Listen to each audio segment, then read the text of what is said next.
Olá pessoal, voltamos então para tratar dos elementos das constituições, tá? Muito bem. A gente sabe, e a gente estuda assim, direito constitucional, que a Constituição é um todo orgânico, né?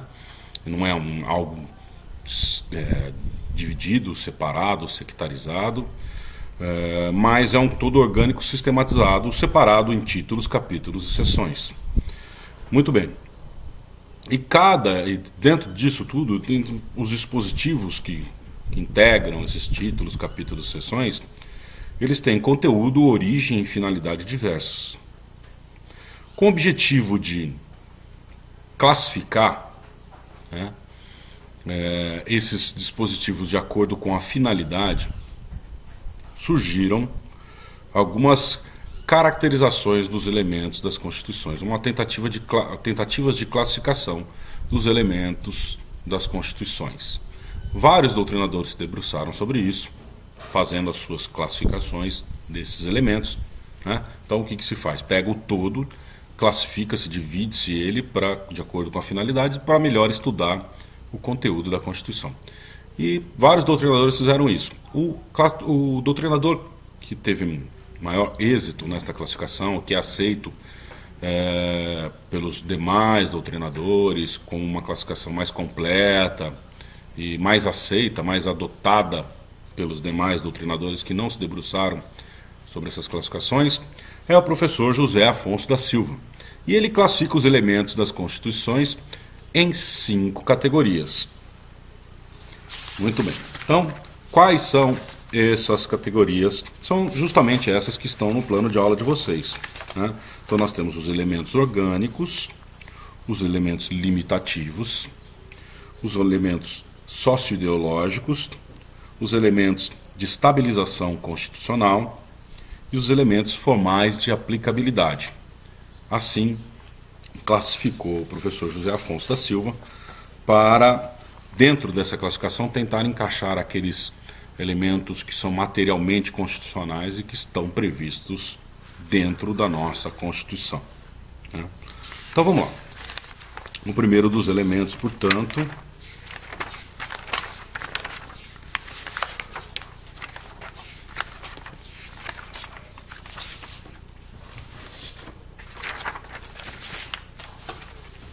para lá que estou chegando. O primeiro deles que nós vamos estudar é o elemento orgânico, né? Quem são elementos orgânicos? Os elementos orgânicos são aqueles que, como o nome sugere, organizam a estrutura do Estado e do poder, né? Então vamos usar como exemplo. O artigo 1º da Constituição diz o seguinte: a República Federativa do Brasil, formada pela união indissolúvel dos Estados e município e do Distrito Federal, constitui-se em Estado democrático de direito e tem por fundamentos. Este caput, ele diz aqui já que nós somos uma República Federativa, formada pela união indissolúvel de Estados, município e do Distrito Federal. Muito bem. Está falando do quê? Da organização do Estado, né? É elemento orgânico, segundo essa classificação do professor José Afonso. O artigo 2º também, são poderes da União, independentes e harmônicos entre si, o legislativo, o executivo e o judiciário. Está falando do quê? De organização do poder, elemento orgânico, tá? Bom, além desses elementos orgânicos, nós temos também lá no artigo 92, a organização de todo o poder judiciário. Vamos dar uma olhadinha. 92...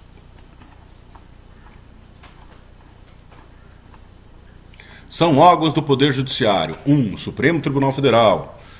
1A. O Conselho Nacional de Justiça. 2. O Superior Tribunal de Justiça. 2A.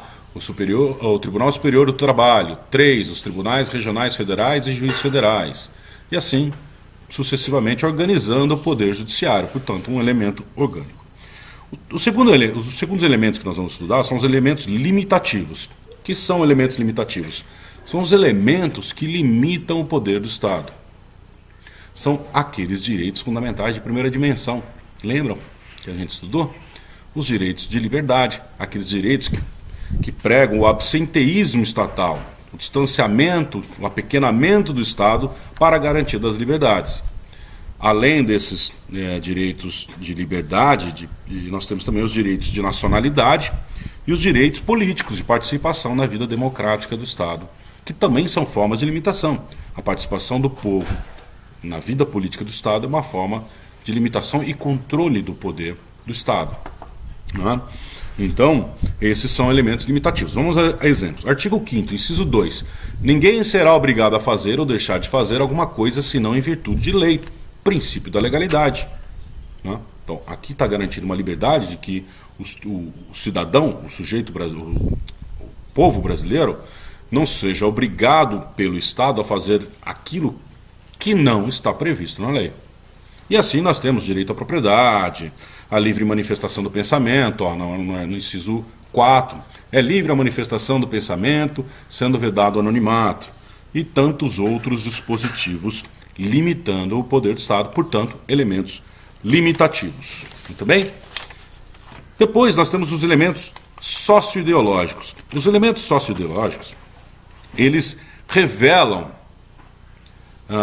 uma ideologia adotada pelo Estado. Então, o Estado brasileiro é um Estado liberal, é um Estado socialista, é um Estado social, que está no meio termo. O Estado brasileiro é um Estado social que está no meio termo. Por quê? Porque apesar de garantir as liberdades, prevê o quê? Direitos sociais. Tá? Então, quando nós falamos dos direitos limitativos, lá falamos dos direitos de primeira dimensão. Os direitos de segunda dimensão, os direitos fundamentais de segunda dimensão, que são direitos sociais, esses revelam o quê? A ideologia do Estado. Então não são elementos limitativos. Tá? Embora sejam direitos fundamentais, não são elementos limitativos. São elementos que revelam a ideologia do Estado. Então, nós temos lá no artigo 6º. Vamos dar uma olhadinha?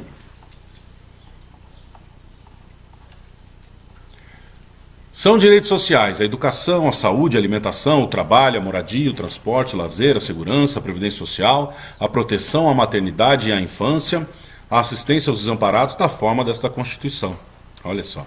Então, além desse dispositivo aqui, nós temos, por exemplo, lá no artigo 170, que trata da ordem econômica, alguns princípios da ordem econômica. Então, ao mesmo tempo que nós temos lá no inciso 2 do artigo 170, a propriedade privada como um princípio da ordem econômica, então a proteção da propriedade privada como um princípio, algo próprio de um Estado liberal, nós temos no inciso 3 a função social da propriedade.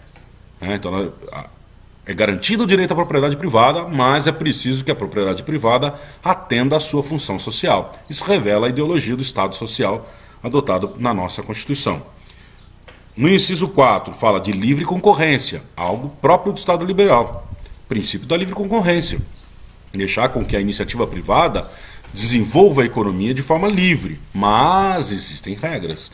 Por exemplo, no inciso 5 tem como princípio também da ordem econômica a defesa do consumidor. E no inciso 6 tem a defesa do meio ambiente. Então, a livre iniciativa é importante e é abraçada pela Constituição Federal, mas é preciso que a livre iniciativa também sofra limitações para a proteção do Estado Social. Muito bem? Então, nós temos aí os elementos socioideológicos que revelam a ideologia de um Estado adotada por sua Constituição. No nosso caso, por exemplo, aliás, é um Estado, uma ideologia de Estado social. Muito bem? E aí nós temos também os elementos de estabilização constitucional. Que são elementos de estabilização constitucional? São elementos destinados à solução de conflitos institucionais.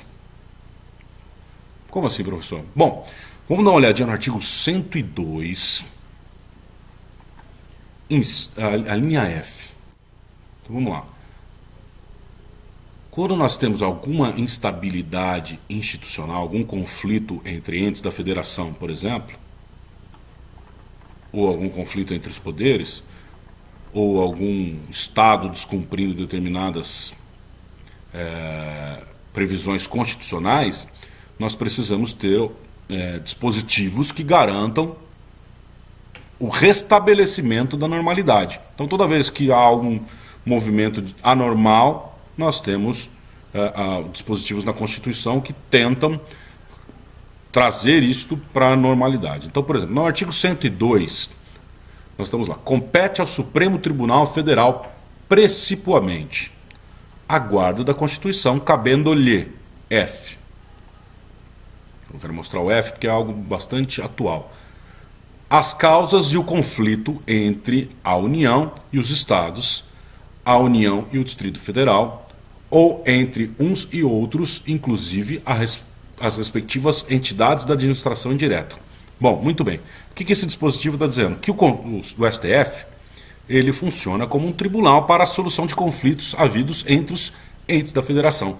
O que nós estamos vivenciando nesse momento, com conflitos entre determinações do governo federal, por exemplo, nós temos visto aí que por decreto presidencial, o presidente Jair Bolsonaro tem considerado algumas atividades essenciais e aí os estados têm resistido, dizendo, olha, essas atividades não são essenciais, né? Então nós temos um conflito. Quem define o quê?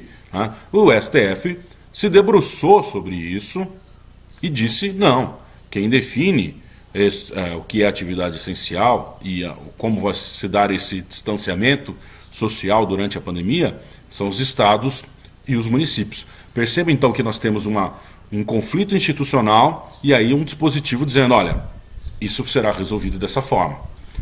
Ao mesmo tempo, nós temos outros dispositivos que fazem esse controle da normalidade, a manutenção da normalidade constitucional. Nós temos a previsão, por exemplo, no artigo 34 da Constituição, da intervenção federal. Olha só, está lá escrito, a União não intervirá nos estados e nem no Distrito Federal. Essa é a regra, exceto para manter a integridade nacional, repelir invasão estrangeira ou de uma unidade da federação em outra, né? E assim por diante. Várias situações em que pode haver a intervenção federal. O que significa intervenção federal? Significa a União retirando a autonomia daquele ente da federação. Nós já vimos que os entes da federação têm autonomia, né? Quando um ente da federação descumpre uma das regras constitucionais e é necessária a intervenção federal, então a União vai lá e retira essa autonomia e passa a gerir o Estado. Isso aconteceu no Estado do Rio de Janeiro, recentemente, com a intervenção federal que lá teve na área de segurança. Lá foi exclusivamente na área de segurança, não foi uma intervenção política maior, tá? Mas tem a previsão na Constituição. Esse é um dispositivo, esse artigo 34, que prevê a possibilidade de intervenção, é um elemento de estabilização constitucional. Muito bem? E por fim nós temos aqui os elementos formais de aplicabilidade. O que são os elementos formais de aplicabilidade? São dispositivos da Constituição que trazem regras de aplicação da própria Constituição, né? Então vamos voltar lá no artigo 5º, parágrafo 1º. Então o artigo 5º a gente viu que ele traz direitos individuais e coletivos, né? E o artigo 6º traz os direitos sociais. E todos eles, tanto os direitos individuais e coletivos quanto os direitos sociais, estão dentro do que a gente chama de direitos e garantias fundamentais, tá? Então diz o seguinte, parágrafo 1º. As normas definidoras dos direitos e garantias fundamentais têm aplicação imediata. O que está dizendo esse dispositivo? Que todas as normas de direitos fundamentais, não só aquelas que estão no artigo 5º, embora esse seja um parágrafo 1º do artigo 5º, mas todas as normas definidoras de direitos e garantias fundamentais têm aplicação imediata, inclusive aquelas referentes aos direitos sociais. E aí é que tem um grande problema de aplicação. Por quê? Porque os direitos sociais, eles dependem, como a gente viu, por serem direitos de segunda dimensão, de uma atuação positiva do Estado, normalmente realizada pelo Poder Executivo, com autorização do Poder Legislativo, né? E como o Judiciário aplica, então, essas normas definidoras, se depende da ação dos demais poderes. Esse é um dos principais temas, um dos principais problemas que o STF deve enfrentar aí nos próximos anos, né? E já vem enfrentando, inclusive, com relação a fornecimento de medicamentos. Já tivemos decisões recentes e muito importantes sobre isso, porque se eu tenho um direito social previsto na Constituição, mas o Estado não me garante esse direito social, eu posso exigir que o Poder Judiciário determine ao Poder Executivo e ao Poder Legislativo que implementem esse direito social? Posso pedir, né? Mas existem limites de atuação do Poder Judiciário e esta é uma grande discussão. E por que eu posso pedir? Porque justamente o nosso elemento formal de aplicabilidade, que é o nosso exemplo de agora, diz que as normas definidoras dos direitos e garantias fundamentais têm aplicação imediata, ainda que dependam da ação dos outros poderes, né? Ainda que dependam da ação do Poder Executivo e do Poder Legislativo. Muito bem, pessoal? Então aqui nós terminamos esse bloco e eu vou fazer mais um bloco para vocês, mais um vídeo, tratando das nossas constituições. Tá bom? Até daqui a pouco.